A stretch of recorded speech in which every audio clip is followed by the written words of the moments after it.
This episode of the EV Resource Podcast is brought to you by Titan Auto and Tire. Titan has some of the very few independent auto repair shops in Central Virginia that are qualified to work on EVs and hybrids. And from hybrids to Hummers, they fix everything. For more information and to schedule an appointment for your vehicle, go to titanautotire.com. Coming up this week, we're a SolarCar team, so what you're doing is you're essentially creating a electric vehicle that can run ideally solely on solar energy.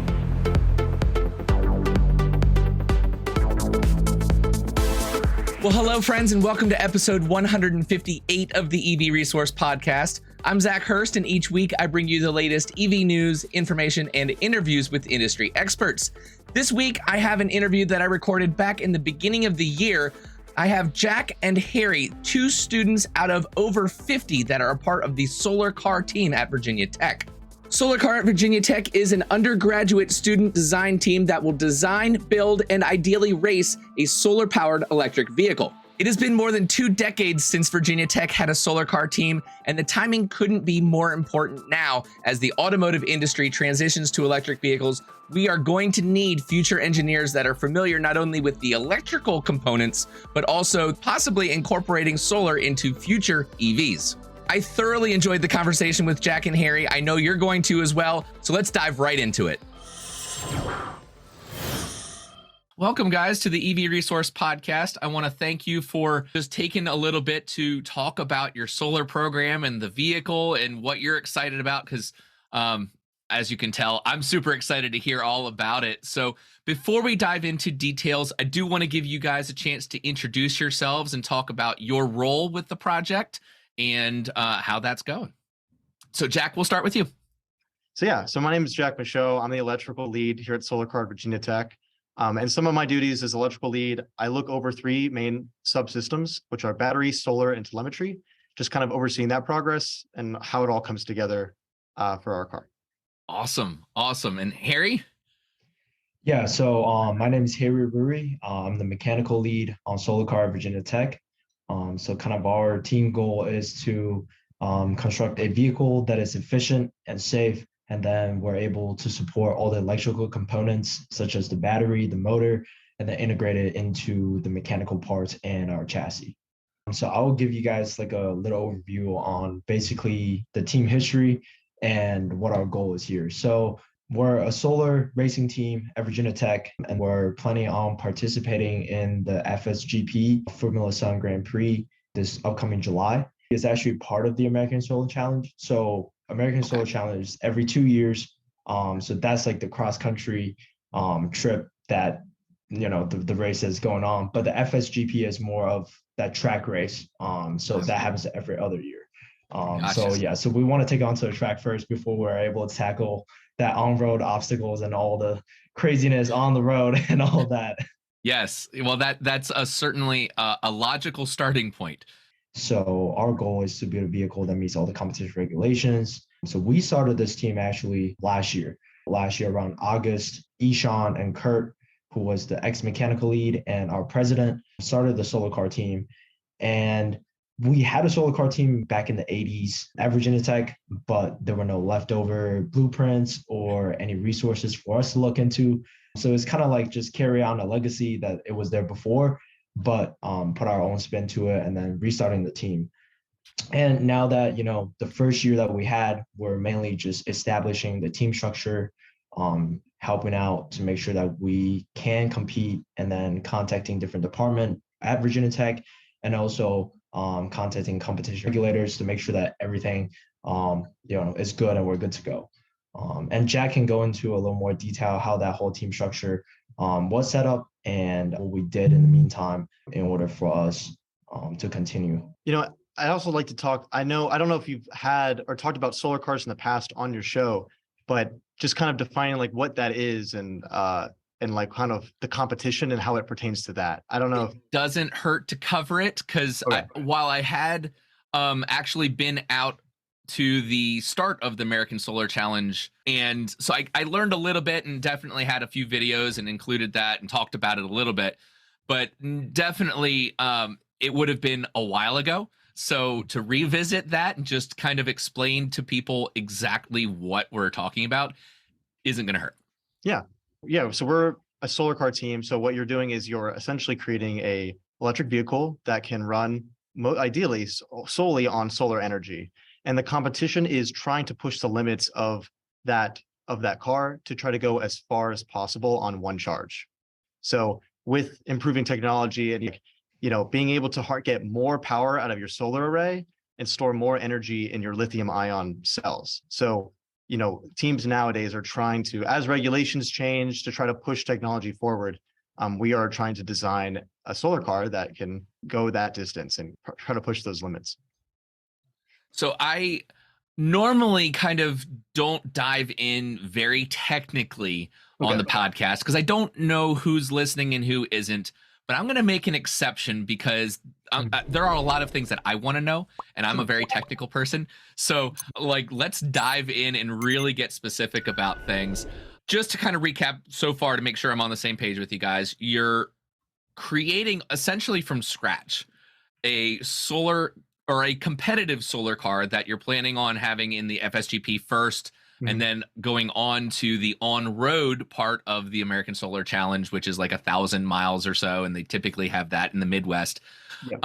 Let's dive into the components of the car itself. Battery cells.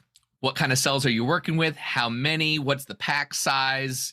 As much detail as you guys can go into and is publicly you can share that. I don't want you to give away any secrets or anything, but what are you working with? So I guess what we find, there's lots of different chemistries that you can work with. From what we find, we're looking a lot towards what these big car companies are using as well. So the Tesla, GM, a lot of them use lithium-based cells. And as far as lithium-based cells go, there's many that you can pick from. So the beauty of lithium-based versus say like a lead acid battery, which you'd find to start your car, is its lightweight and its ability to hold a lot of energy. And so from other companies using that, we took inspiration from that and decided to go with lithium ion. There's a couple of different sizes that you can pick from, but trying to maximize your pack was an important thing that we wanted to try to pursue in our car. And you're limited by weight for lithium chemistries. So we really just looked at our weight and go, okay, we have 20 kilograms of battery cell weight to work with. So we're going to try to get as many cells as in our pack that goes up to that weight limit. Okay. Now, in terms of battery chemistry, I know NMC cells tend to have a higher energy density compared to something like lithium iron phosphate. Have you guys really narrowed down the chemistry and the form factor of what you're working with? So, yeah, I guess in terms of the one that we want to go with, we've picked our chemistry that we want to use. There was a lot of research and there's a lot of different form factors to go with. So you really have to look at not only the chemistry that will give you the best advantage, but also how are you going to what will be the easiest to assemble? How are you going to keep that pack safe? And I guess there's a lot of factors that go into the selected chemistry. So are you working with cylindrical cells like you might find in Tesla vehicles? Yep, exactly. Just like that. Specifically 18650s, which is a little bit smaller than other sizes that you can find. But the cylindrical is great because there's a lot of off-the-shelf packaging kind of ways to assemble your cells. So we looked at all that and found that would help us a lot in the progress of developing our pack. 18650s makes a lot of sense, especially on the cost side of things, because that's a form factor that is so widely used. You can find those batteries in laptops. You can find them in people that have the vape, the electric cigarettes. We'll find 18650s in those, and of course Tesla for a long time used the 18650s as their primary form factor. Certainly that's a choice that makes a lot of sense. 20 kilograms of weight, that doesn't allow for a very big battery pack. But with a solar vehicle, I'm imagining you don't need a really big battery pack to go very far. We're seeing that in some of the production solar vehicles that are planned to come, like Aptera or Lightyear, that by improving efficiency and aerodynamics, you don't need a bigger battery pack. Do you have an idea of how many cells can you actually fit in, and what is the total battery capacity in terms of kilowatt hours that you're able to work with? Yeah. That's a really great point. And, it depends on a couple of factors, like your series and your parallel connections, but without going too deep into it, it's typically around 5 kWh is what I see Huh. on our pack. And then also like other packs as well. We have a lot of data on, like, I guess typically for our type of competition, which is single occupancy vehicles and the weight limit of 20 kilograms, typically they're around 5 kWh or so, or maybe Okay. a little less than that. Sure. And that's probably plenty. Mm. Do you kind of at this point have an estimate based on like modeling of how far that will actually allow you to go? And like you said, the aerodynamics has a huge play in that. I don't think we know right as of now. I mean, Harry can speak a lot more on this than I can, but it's hard to get an idea. But we're always, especially when we picked out our motor and knew our battery pack size, trying to get an idea. Okay, if we have this value for our drag coefficient, if this is our pack size, what does that look like for? Oh, and like weight of the car, that always matters as well. Like what would we kind of get? So we're running those calculations early on, even not really having a design and knowing what that'll give us, but seeing like what is possible, and if we were to cut down to these numbers, what should we expect? Sure. And I know it's still kind of early, but I figured Yeah, I'd shoot yeah. for that to see if you had something yet. And that's fine. Certainly things change throughout the process. Mm. Like you said, what motor? I mean, I'm assuming it's just a single motor Mm. driving rear wheels, front wheels, and then what kind of motor did you choose to go with? We decided to go with one rear wheel, and it's a 2.5 kilowatt motor. We looked at a bunch of different brands. So Mitsuba is a really popular motor. A lot of solar car teams use that. Marand is another really popular brand. Um, Marand has a really high efficiency for solar cars. Mitsuba is a little less efficient. We actually went with a different brand. It was one located in, or it was from a company located in, I believe, Switzerland, or I might actually have to ask again where it comes from. Um, Called Aegean. And so we had somebody who worked at a couple of motor companies locally in Blacksburg who, they looked at Mitsuba, they looked at Marand and found this other motor brand that's like, hey, this motor has similar characteristics as ones that most solar car teams use. So after running some numbers with it and calculating, looking at its costs, looking at how we can use it in our car, it was something that made a lot of sense for us in our design. Is that an in-wheel motor, or is that something that has to be driven by axle? So I'll speak a little more on the configuration of the motor.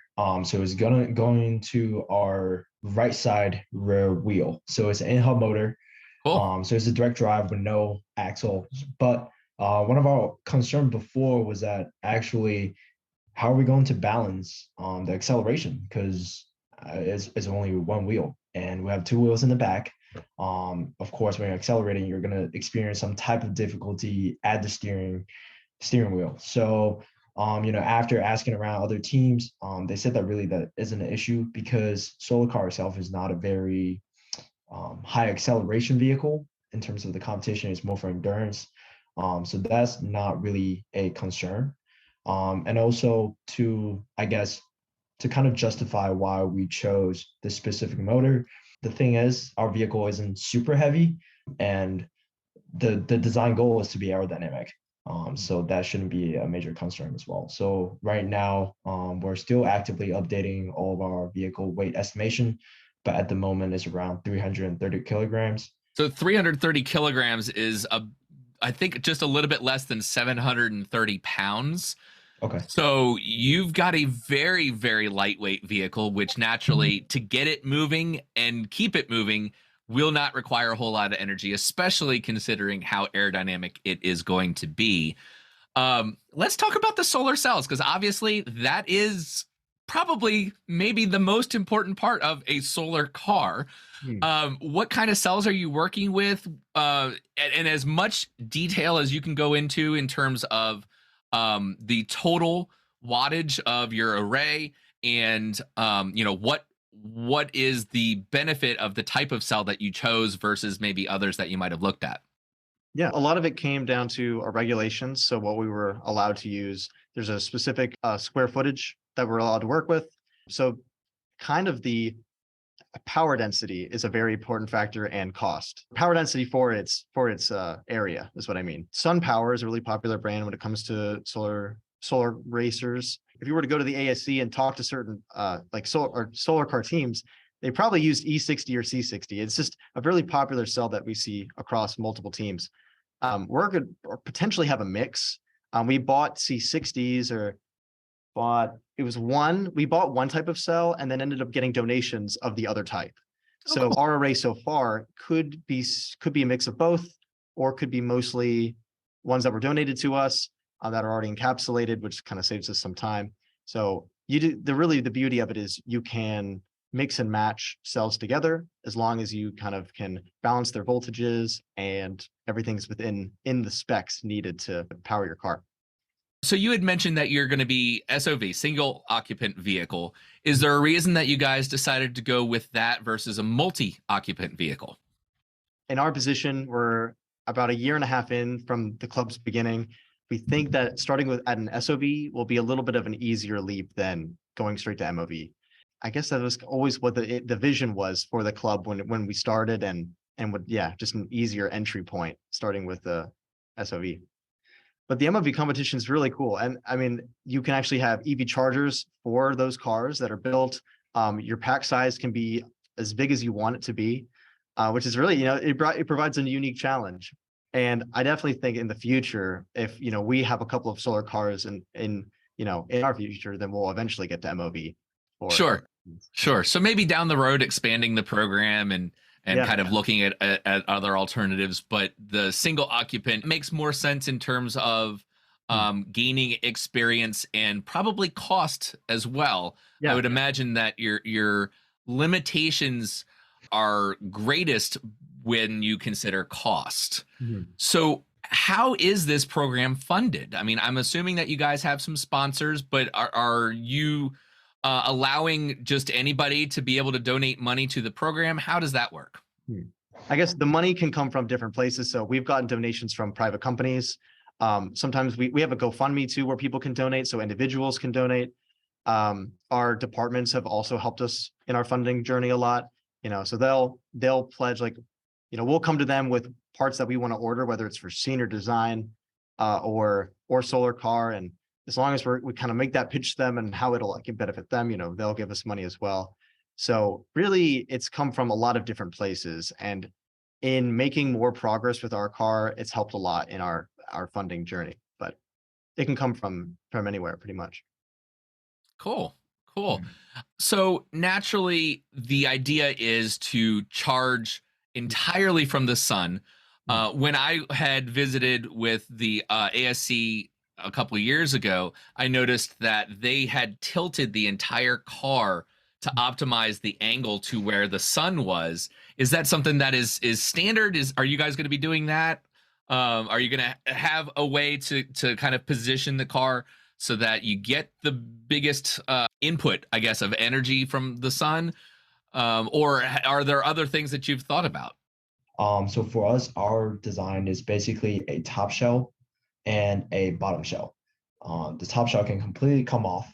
So once it come off, we can be able to put it onto a table or some type of jig that we could tilt it at a certain angle, that we could do that. But in terms of, cost efficiency, that we're a new team and getting limited fundings, we'll have to cut some corners and kind of weigh the pros and cons and see what we can do with the money that we have in hand.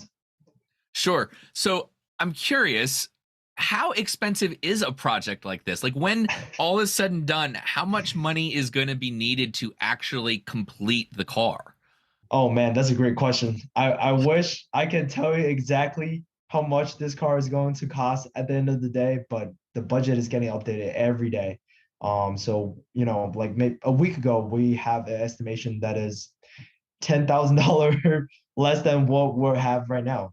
So mechanically speaking, including the aeroshell, we're looking at somewhere around 35 to 40K, and then plus the electrical side that Jack can tell you a little more about.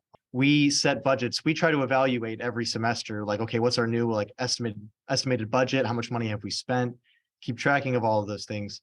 And yeah, there's always more things that we're like, oh man, we forgot about this.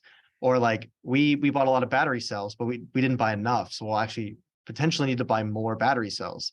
So, things like that always kind of come into it. And, but yeah, I'd say probably between like 60 and 80,000. But some teams spend a lot more, outsourcing different parts or trying to push new technologies that are just more expensive.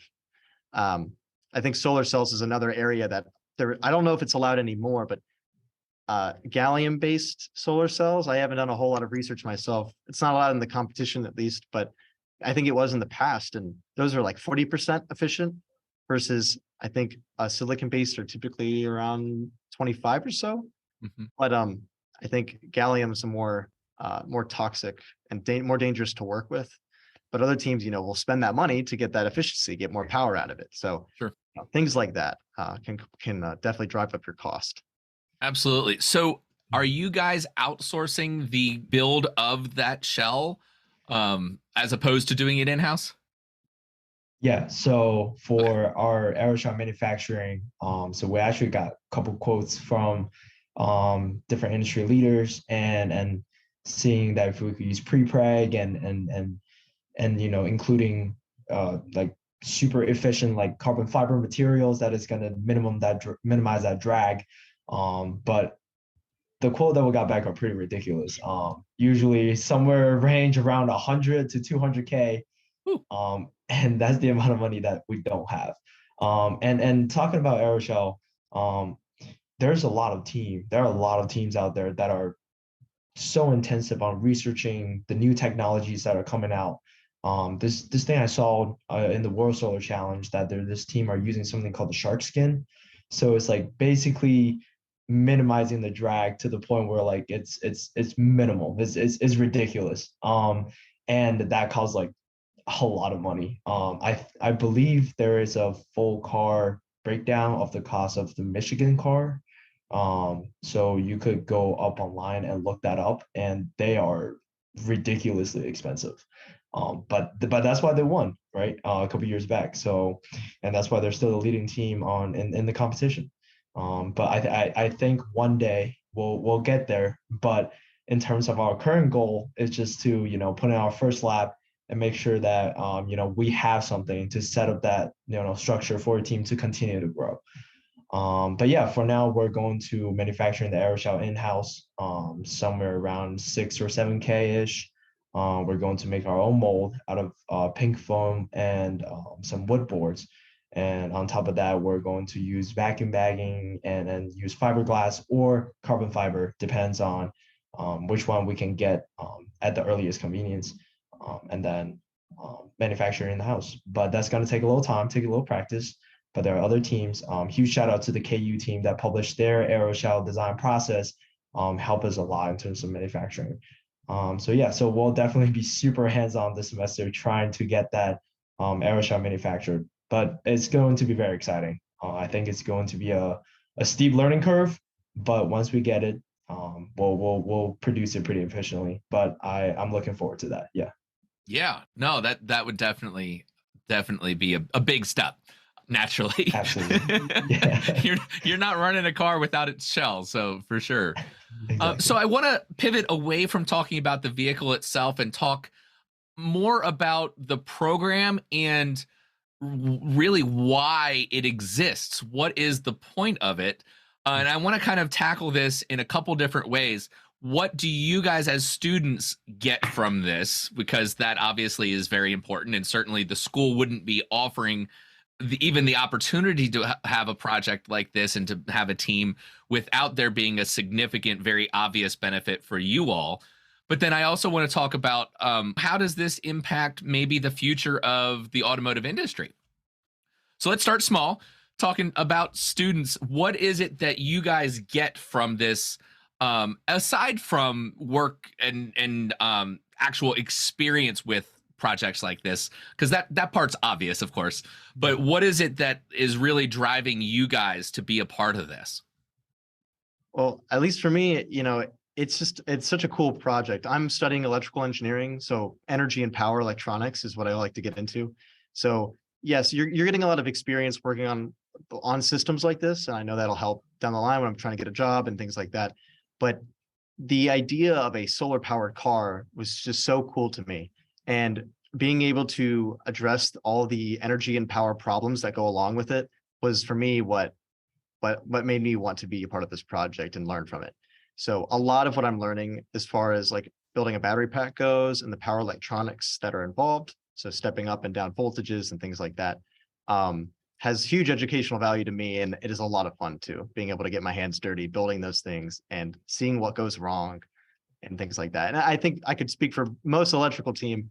There's different areas as well. So a lot of computer engineering, a lot of battery protection, which comes a lot with communication and sensing. So they're getting that value too, being able to work on a lot of what they've learned in school and apply that to our system and learn from it. Yeah, absolutely. I agree with Jack. So personally for me, I've always been super hands-on with cars. Always passionate about cars. Used to work on cars with my brother back in high school. But always wanted to join the design team. And I got approached and saying that, hey, there's a new design team that we're building a solar vehicle. And EV being, the definite future of the automotive industry. I want to learn more about it. So I was like, let's give it a shot. And now that I'm basically waking up doing SolarCar and then go to bed and then just repeat. And I'm loving it. I'm having a great time. Really it's just that applying what I learned in school, and then just solving some real world problems. I think that is something that is so valuable that you can't gain outside of a design team. Yeah, there are internships here or there, you could gain some experience like that, but you're kind of getting scrap works at internships. But on the design team, what you're truly getting is what you want to do, and then how you want to design this component, and you can take to that same direction and learn from it. And I think that's a valuable lesson. And I think every single mechanical or electrical engineers on the team will agree with me. This is something that is going to be huge, especially after we graduate as well, to apply all those knowledge onto our professional career. So do you think we will see more solar electric vehicles mass produced for you or me that wants to go out there and buy a car? Having solar, in theory, makes a ton of sense because you're minimizing dependence on the grid, and of course reducing any strain on the grid that definitely needs to be upgraded to handle what's coming in the future. And we've got time, so I don't want to be mean to the grid operators. They're doing a good job.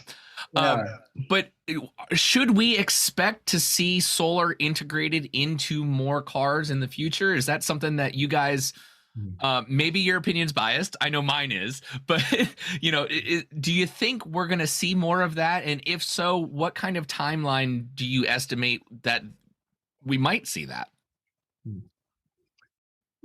I will say, I think I'm kind of with you on that feeling. I mean, it feels like it makes sense, right? If it's sitting on top of your car, if you're parked at work and you're just working all day, it's just sitting outside. Like, why not just charge it while it's there? You're definitely separating your reliance on the grid. And I think there's a lot of application for having solar on vehicles. Before I kind of fully answer it though, I remember the idea, if you think about solar panels on a car, the main problem is just getting enough power from your solar array, like more than what you're using. That would be the ideal scenario. When someone told me, someone was asking me, they're like, can you put solar panels on a Tesla? And I was like, I don't think you can. There's no way you could. Like, a Tesla uses so much more power if you're accelerating quickly, all these different things. Like, a solar array would only generate, I don't know, some amount of wattage for the surface area that you have, but it wouldn't be enough. And seeing these solar cars go 50 miles per hour on the road really broke down my thought of what was possible for solar arrays. So I don't know if the technology is there now, but I love the prospect of, in the future, cars having solar arrays, able to charge passively, being able to go these longer distances, because while you're driving, you're charging. I think I see an electric future, and I think using that on top of cars just kind of makes sense. I just don't know if that technology is there yet, but I think the solar car competition promotes that future, and I like that. I think it's something that could be absolutely real. Yeah, I think Jack brings out a great point. I don't think the technology is there, but what the competition does for us is that we are currently building a bunch of next generation engineers who are working towards this, right? So I think that's great. But another thing to look at how commercially available this technology will be in the future, I think also comes down to the price as well. So solar arrays are not cheap, and and being not very efficient, I don't think a lot of consumers will make that choice. But I think in the near future, we could see something that is more massively produced, that are more efficient in the future. And I think absolutely, yeah, automakers would love to slap on a solar panel on their car and say that, hey, we could save a lot of money from this, and that clean energy vision will be achieved through this. But I think we have that little leap that we'll have to make, in terms of technology, and make it more widely available and cheaper. And I think we'll get there eventually. Yeah, I think I agree with you, or I know I agree with you. It's not a thinking. I know that. When I'm looking at some of the emerging vehicles like Aptera, and they're planning on having it's less than 1 kilowatt of power. I think max is like 700 watts of their solar array, but every inch of the front hood, the roof, even the back of the rear canopy, everything is covered. It's only 2 seats. They're really trying to maximize efficiency. But even with that being the most efficient vehicle to ever be created and mass produced, they're still only getting, right now, they say, up to 40 miles a day of full charging. That's enough for most people to commute, their normal commuting, to and from work, or going and get groceries, or, whatever. But that is not a vehicle that satisfies the needs of most buyers. If you got a family, 2 seats, it's just not going to cut it. And I think a lot of people look at that vehicle and they're going, no, I'm not driving something that looks like that. It looks like a spaceship or a praying mantis, I've heard people say, or a lobster. I did have somebody tell me that it looks like a lobster from the top view. So there is a lot of work that needs to go into improving the solar technology, making it more efficient, making the energy density a lot better, in terms of the amount of energy it can produce per like square inch of real estate on the cars. But I want to ask, do you think that there are benefits to adding solar, even if it's not the primary way of charging a battery, or even if it's not related to propulsion at all? Do you think there are other ways that we can incorporate solar into mass-produced cars that will still have a benefit that a consumer would feel? I'm throwing out the tough ones now. Yeah, it's a tough question. I mean, because I guess my thinking is, let's just say in the scenario of using it for propulsion, I think, that has great benefits because you're not spending as much for electricity, you're saving there, it's clean energy, it's charging while you drive. So there's a benefit there as well. So I feel like making that leap of saying, you know what, I will purchase a car that has solar panels all around my car because I'm getting that benefit. And that's a really great benefit to have. But in terms of having solar panels on your car, but just for like maybe auxiliary components, so maybe powering, all the internals, the low voltage things inside your car. I mean, I'm sure there's a clean benefit to that. I just don't think it'll be one that a consumer will want to take that leap for those kinds of benefits. I think like, yeah, as long as for the cost that you're getting a lot of power out of it, you're saving energy. I think it could always be a good thing. It's just kind of whatever makes sense for the vehicle and for the price. Sure. Yeah, I think it really kind of, how I see it, I think it really boils down to a cost and benefit problem, in terms of this. Like, yeah, you could use it for, I don't know, like auxiliary stuff. But you're adding an option for solar array. Let's say that costs 10,000 more, but how much electricity are you really saving? Like, that's cost a lot more than the benefit that you're getting back. And that's a lot of the time when government are seeing a lot of problems in terms of how to get an environmental solution to push out more, but no one is adopting it because it's just not there's not a lot of benefit to it. It just costs too much. And economically speaking, it just doesn't make any sense. Sure. But I really do like the way that Aptera market their car though, because I mean, I can totally see some people from California who work at a big tech, they commute every day, and that's a great commuter car. I'm not gonna lie, you save a lot of money daily, and it looks cool, so you get that bragging right for sure with your coworkers in California. So yeah. Well, we're gonna think it looks cool, and That's fair. obviously, we're not alone. They've got like 40,000 reservations right now, Wow. but when you consider that the automotive market in this country, I think, is like a total of 20 million vehicles on the road, something like that. Like, that's just a very small piece of that. But when I asked that question about possibly other things, what I had in mind is that cars these days are computers. Mhm. And computers, even when you're not driving the car, do use energy. Things like Tesla, for example, has Sentry mode. So they've got cameras all around the car that are constantly recording. That uses energy. Yeah. Keeping the cabin at a certain temperature so it doesn't get too hot. That uses energy. So in a way, maybe the solar panels could be incorporated to allow somebody to let their vehicle sit without worrying about the battery depleting because it's doing all of these other things. Yeah. So that was just kind of what came into mind as you guys were talking and going, wait a minute, Yeah. we could do this. That's a really So- great point. I mean, I never really thought of it like that, but that makes a lot of sense though.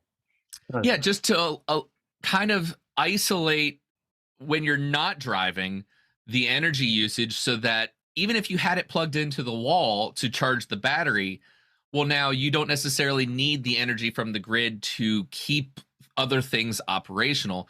Mhm. And one of the things that I love most about Tesla's vehicles are the non-car related things, with Sentry mode or, keeping the cabin cool. I know a lot of manufacturers are starting to offer features like that.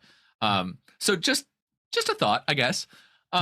So we are running into time, but before we end, I want to give you guys a chance to kind of have some final thoughts and then ultimately share how the audience can interact with your team and maybe help out. I guess I'll give everyone kind of an idea of where we're sitting at in terms of our progress for the car.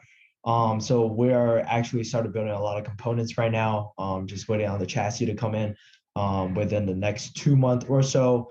And then we'll start doing integration of all the components. And yeah, hopefully we will be racing this July at the FSGP. And for anyone who wants to check out more information, just go on Google, search up SolarCar at Virginia Tech. We'll have a website that has all the information on their photos, sponsorship process, and how to contact us. And also we'll have a GoFundMe page. And we are currently short on money, as you know, because we're a new team. So any type of donation is muchly appreciated. And we will reach out to you individually if you are a donor, and we will provide update to all the donors and all the sponsors, just like how we do to our private sponsors or our school engineering department as well. So yeah, so really looking forward to this. But yeah, and I can't wait to see what the future holds for our team. Mhm. Yeah, I mean, I totally agree with Harry. It's a long journey, and from management in the very beginning to like where we are now, it's been so exciting seeing our progress over time. I definitely love talking about like our history, and I love, I'm excited for the future.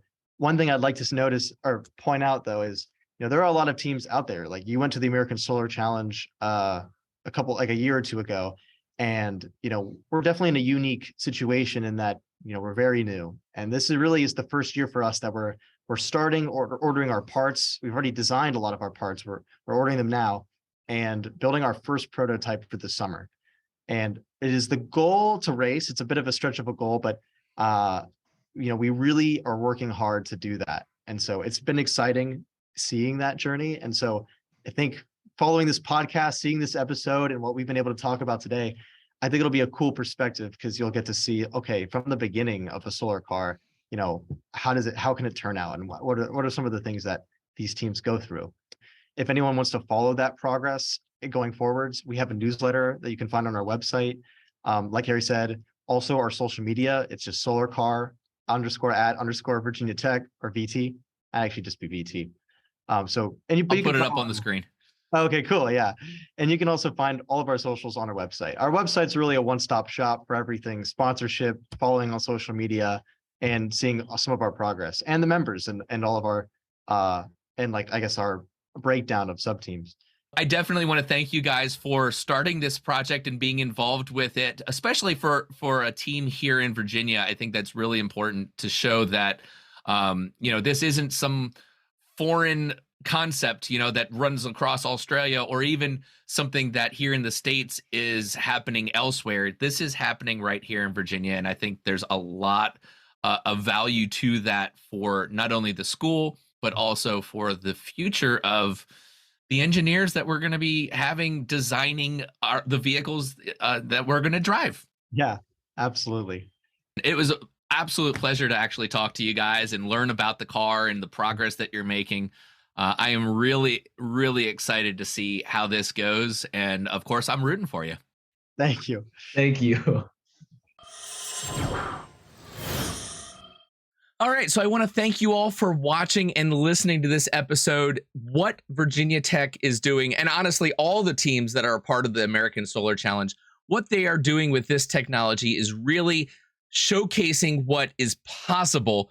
And I really, really genuinely hope that we start to see some of the solar technology integrated into future vehicles, even if it's not for full propulsion, or even just a significant amount of range recharged every day, like you see with the Aptera, as an example, but really incorporating some of the other things that I had talked about and mentioned to Jack and Harry, that maybe it's things that if we start to think about that, this next generation of engineers will have ideas that we'll see some really awesome things in the coming years, or maybe over the next decade or so.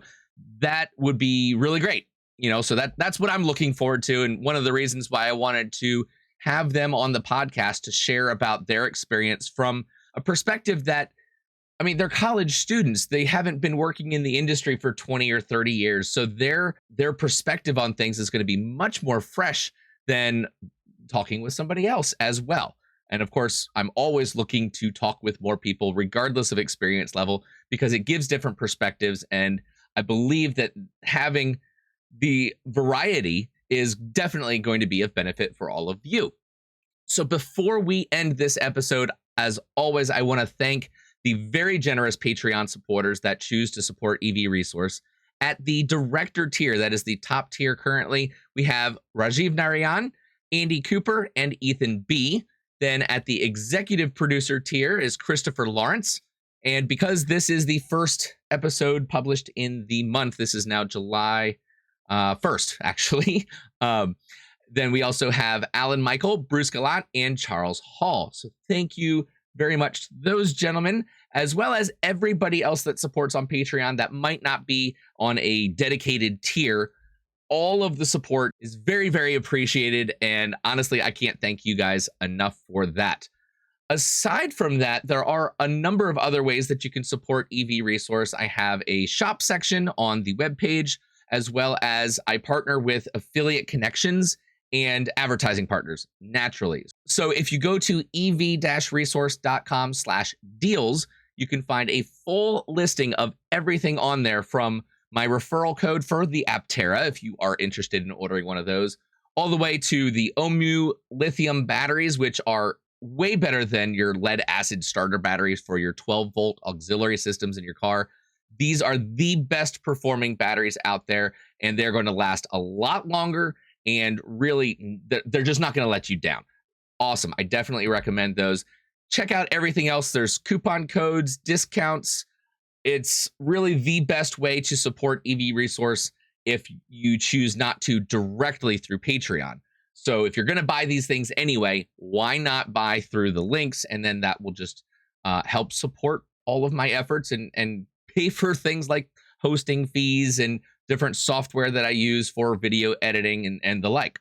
So because I am able to finish this up on Saturday, I am going to plan to record the news this week, tomorrow morning.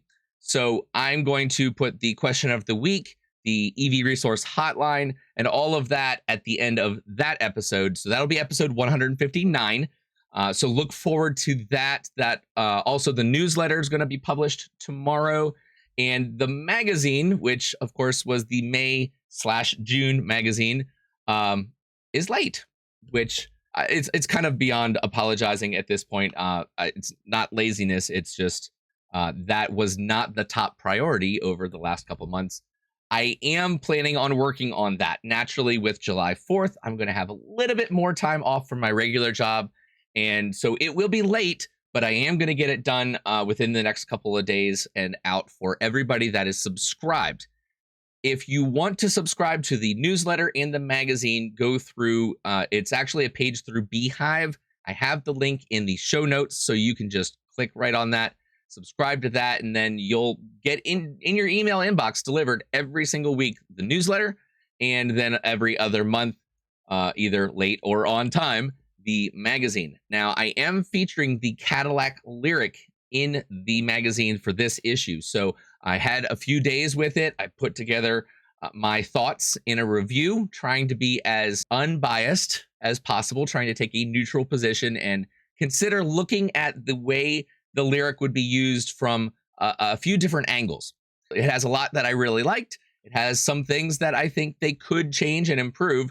But overall, if you want to read that, it's going to be in the magazine. And in order to get the magazine, you get it. Subscribe to that. The last podcast episode, I had really kind of laid things out and explained the situation with my time. And I want to thank those of you who did reach out via email to offer your assistance, even, just for a few hours a week. And then generally those that I haven't met yet that emailed me and just kind of introduced yourself to me. I love that. Honestly, this is all about community for me. I'm doing this for the better good of humanity, I guess. That sounds like hyperbole, but I want to make the world a better place. And certainly whenever it is that I'm not here anymore, I want to leave it better than it was when I entered it.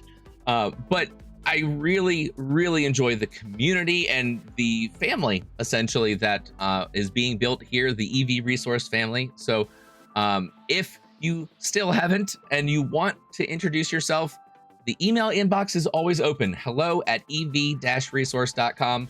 I do check that more now than I used to. So if a few days has gone by and you haven't gotten a response, feel free to just kind of give me a little nudge. That is one of 7 email addresses across the board that I check, and I get hundreds of emails a day. So if I don't get to that every single day, that's why. Yeah, we'll go ahead and end it there. I'll get started on the news podcast, so we'll get that out this weekend. I should have that finished tomorrow. That's going to be my very best intent. But thank you so much for watching and listening, and I'll catch you next time.